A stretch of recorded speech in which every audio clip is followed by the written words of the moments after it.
This Good Morning Northwest morning sprint is brought to you by Bill's Heating and Air Conditioning. All right, it's 6:53. Time to get you ready for your Tuesday here in the morning sprint. We are getting closer to wintry weather. Mark Peterson has your forecast. And new hope for a stimulus package today. Olivia Roberts has the details. But first, have you received your ballot yet? Destiny Richards tells us what you need to know just 2 weeks before the election. Yes, if you intend to vote and you're a Spokane County resident, you should have your ballot in hand today. But if you don't, there are a couple of reasons why that may be so. There are two that are the most common. Your address changed and you didn't update your record with the elections office, or you're not registered altogether, even if you might think you are. But you can go on to votewa.gov to check your status and give the elections office a call to make sure everything is correct with your information. There are also a couple of ballot mistakes that are the most common in Spokane County. You can check our website, KXLY.com, to avoid these ballot mistakes. The second and final presidential debate of this election is on Thursday. The debate commission will mute microphones at the start of each segment. Each candidate will be given 2 minutes to answer each initial question, and during that portion, the opposing candidate's microphone will be muted. Once both answers are given, microphones will be unmuted to allow for discussion. The commission says it is only enforcing the rule that both campaigns agreed to, which is that each candidate should have 2 minutes of uninterrupted speaking time. Some breaking news this morning. Longtime conservative talk show host Rush Limbaugh says he has terminal lung cancer.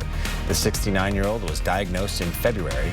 Limbaugh has been hosting the Rush Limbaugh Show in national syndication for more than 30 years.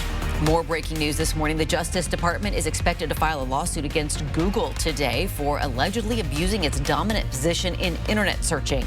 The lawsuit marks the government's most significant act to protect competition since its groundbreaking case against Microsoft more than 20 years ago. Google has been bracing for this lawsuit and has denied doing anything wrong.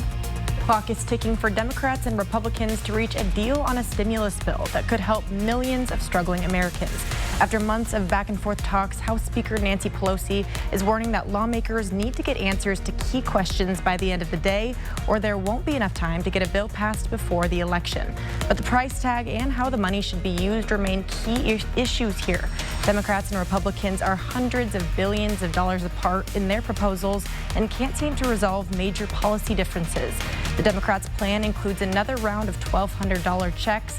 President Trump says he also wants those checks, but the Senate Republicans' $500 billion plan does not include more individual payments.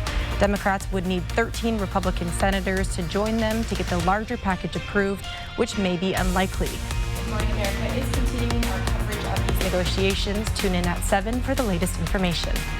All right, good morning, everybody. In our first alert weather, the 4 things you need to know today is the fact that it's going to be sunny. Not bad. It's going to be mild with calmer winds.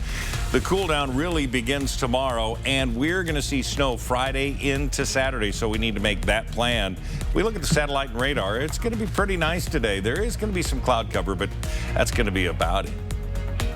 Kootenai County Commissioners say they will not support a Wear a Mask campaign in North Idaho. The campaign has been running since July, but Coeur d'Alene City Councilwoman Kiki Miller wants to move to another phase of the campaign. Miller said it would involve the push for digital and social media ads, but the county's commissioners decided not to support the plan. The month the campaign was launched, Panhandle Health approved a mask mandate in the county, but it's been largely ignored and not enforced. Some families in Idaho could get up to $3,500 in state aid. Idaho's Strong Families, Strong Students initiative will reimburse eligible parents and help pay for costs associated with online remote learning. The state set aside $50 million for this program, and families can start applying tomorrow. When the website goes live, we'll have a link on KXLY.com. Starting tomorrow, the Central Valley School District will welcome even more kids into the classroom. A few weeks ago, the district welcomed back kindergartners for in-person learning. And tomorrow, first graders will be added to the list. Each student will then get their temperature checked before entering the classroom.